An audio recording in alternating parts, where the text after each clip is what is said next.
Hi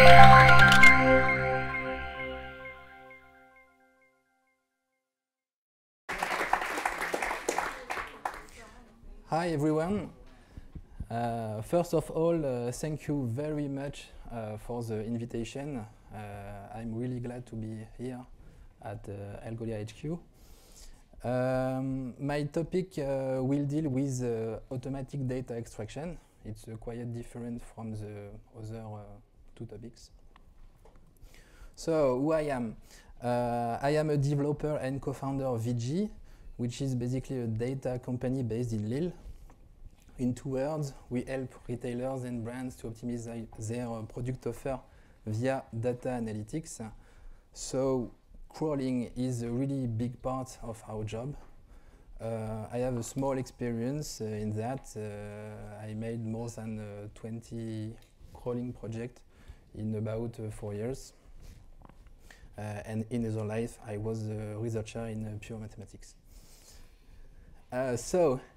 This is an example of a spider written in Python and with the Scrappy framework. So you can see a bunch of technologies, Node.js first, PHP, and now Python, and so on, Golang. So it's a really exciting domain. You can have a lot of freedom in your choice of technologies. So basically, like before, you write one spider per page type: product page, listing page, customer page, and so on and so on.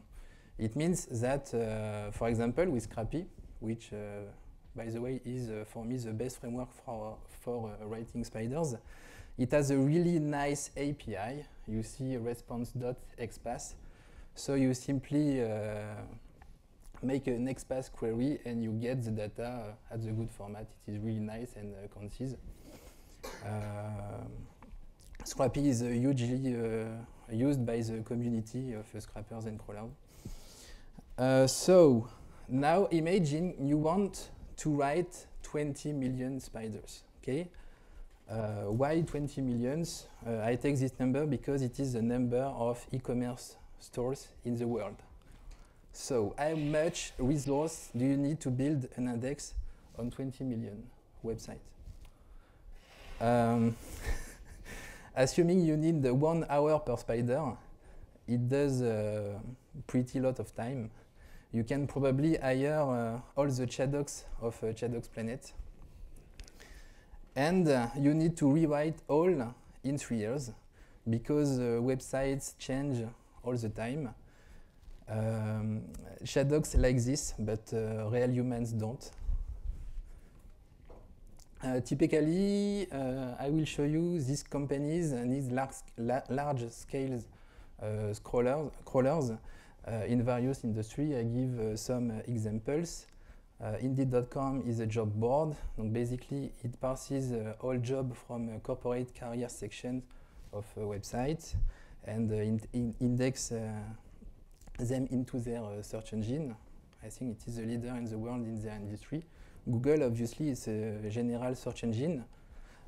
Ahref and SEMrush are in analytics. They are huge crawlers. Ahref, I think, is the second crawler in the world. Semantic3 in e-commerce data, and Trovit in classifieds is a very big crawler in Europe. So I will talk you about automatic data extraction. One solution to not write 20 million spiders is to do like this. I will show you. There's some open source library for some very particular case, but it is very fragmented. I will show you 2 of them later on. But there are no framework, no Scrappy in the spider world. You need to write custom rules for your industry. So if you are in e-commerce, if you are in job, if you are in real estate, and so on and so on. First of all, I will here a simple rule to distinguish between a listing page and a product page. So it is very simple criteria rule. It is link density. Donc it is defined as a ratio of link text length over all text length. So basically on this page, the link density is about 90%. Basically, you see that almost everything is a link. And in a product page, the link density is much, much slower. It is 30%. So you can use this criteria to distinguish between two pages. I give you a simple example, but you can do it on almost all your page, and it gives you a correlation on the page type you want. A second example is an algorithm called Goose. It is really a school case. Goose helps you to find the top image of any HTML page. It's quite awesome. The top image is interesting in crawling because it contains a lot of information on products, on job, on whatever you want. So basically, how does it work? It is in Golang. It builds a vector of keywords. Here you can see upload, gravatar.com, Spiner, and it maps to a score. Here it is very basic. It is +1 or -1. And you have to inject all the image link you find on a web page, and you compute the score for each link, and you can take the higher, and it has a good chance to recover the top image of the page. So typically, what can happen bad? You can grab thumbnails, you can grab logos, you can grab data you don't want specifically. So this algo is really useful to do that. The first speaker was talking about web standards. So the JSON schema.org is in place since 2012. Here I'll show you a real example. I have done a little obfuscation for privacy, but it is a real world example. You can see the name is Le Blabla. It is very interesting. It is not to be considered as such. So there is a lot of confusions, on the product schema between name and title in practice. So you can't trust only microdata and web standards in this domain. I think almost all developers know it, but when they know it, perhaps they can misuse it. So it is tempting, but it is not a good solution.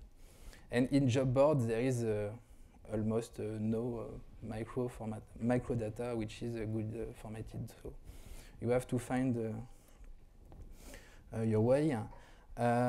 In 2018, Chrome and Firefox decided to deprecate their DOM API for retrieving microdata directly in the console.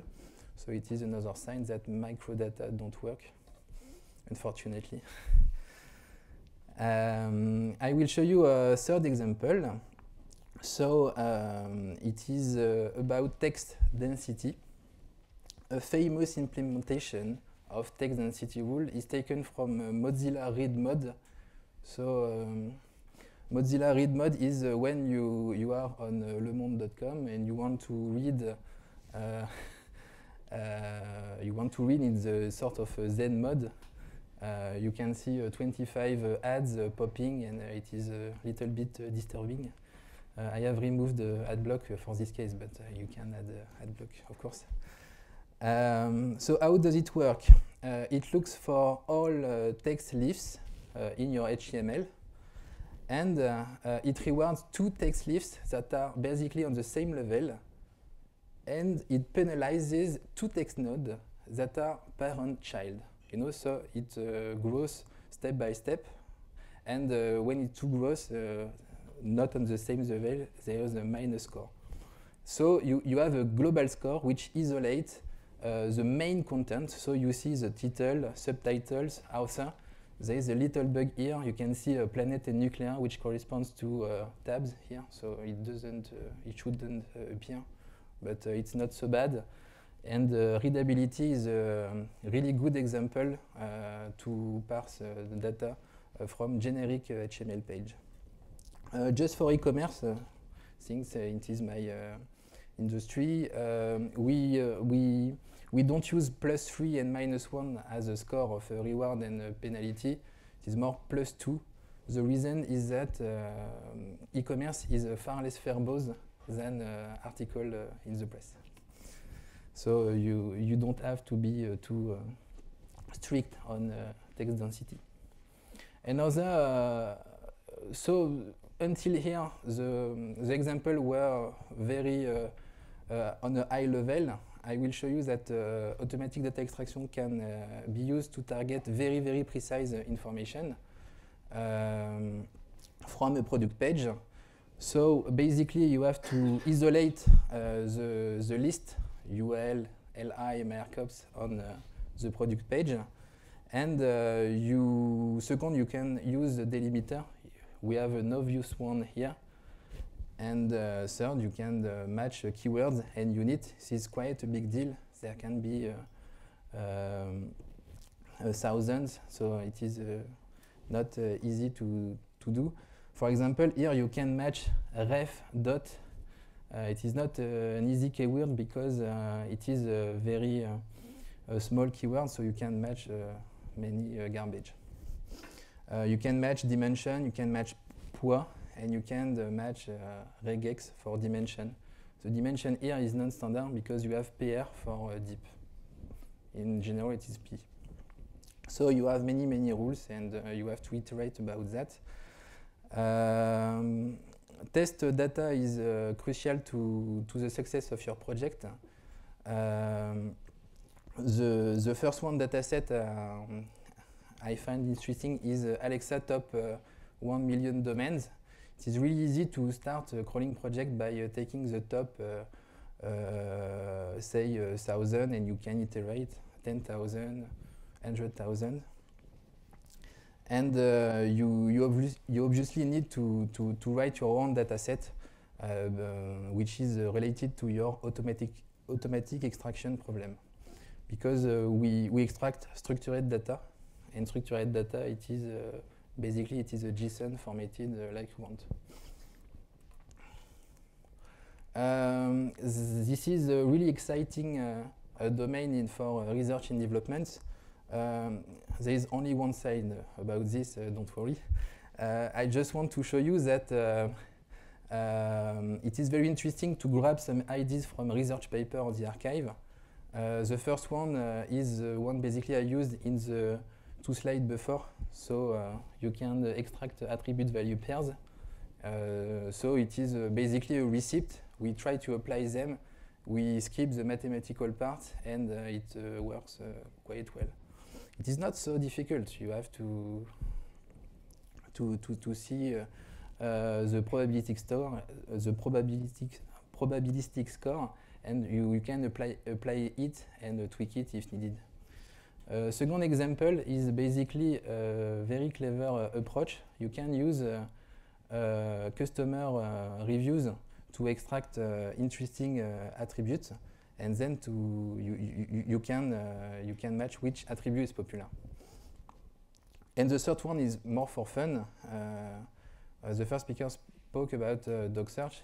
Here is a nice implementation of parsing Swagger UI specification.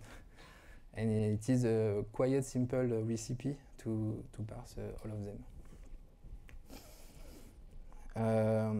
A little word about implementation. I like Python for research and development. Namely, we can use NumPy and Panda, which are really, really good to do all that stuff. And Golang for production. Golang is very interesting because in the second talk we can easily parallelize one domain Burgo routine, and so you have built-in politeness, and it can be interesting, and it is effective. One word perhaps about test. If you come from a software engineering domain, you write a very nice test. In that kind of domain, test can take too much time to write, so it is better to invest time in your monitoring infrastructure rather. And a little pro tip for debugging, you write extractor, you give them a version 1, 2, 3 and so on, and it is very practice to keep that version in your data model. Because sometimes you lose all your data of a certain type and you don't know why, and you want to investigate. Real world example. Just a little word perhaps on services. The most used pay services, if you want to bootstrap a project about large-scale crawling, is DivBot and Scrapping Hub. DivBot is used by companies like Bing Search and DuckDuckGo. So you can see that even Microsoft can use paid third-party services to power their own search engine. It is a really big deal. And Scrapping Hub basically is a company behind the framework Scrappy. So it is really nice. They released last month an automatic extraction API. You can use it. It is very cleanly written. The drawback of the two services, I made a little sponsoring, so I have to say a drawback. The drawback is it only works for products and articles. So if you want more specific data, you can't use this API, or only very, very high-level metadata, like Bing Search. To sum up, automatic data extraction is a very exciting topic. If I can give you some takeaways, is that automatic data extraction is valuable only for more than 100 websites. Sorry. Below 100 websites, you can write spiders because you have to invest time into it. Donc one spider per website. It is very important to start small and with your own data set. Scrappy is broken for broad crawl. There is a bug into the breadth first search algorithm. So for at least 2 years. So if you inject many domains into Scrappy, it will bug quite fast. So it is not appropriated for broad crawl. Broad crawl, I mean you want to crawl many domains. Don't trust microdata, obviously. I said you an example with le blabla. A personal taste is to set up continuous crawl. Donc, Simon, I think you talk about cron job every 12 hours. I think it can be valuable in some case to set up continuous, to not launch it more or less manually, and to have one human problem less to handle. And it is really important to invest time in your iteration speed, because every day you can tweak configuration and so on. So you have to be very confident into your CI and CD. Thanks for attention.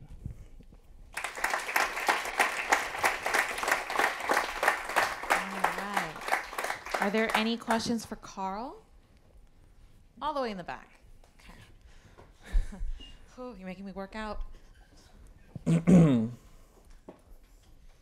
Hi, thank you for the presentation. For me, the main question was, I'm also working at Algolia in the crawler team, and for us one of the main problems is getting back the popularity, because most of the time it's not available directly in public data, it's often hidden. Yes. How do you manage to get that? It is not really in my topic, but it is really interesting. I'm sorry, because it is very frustrating to present only a small first of all, popularity can be implemented with a PageRank algorithm.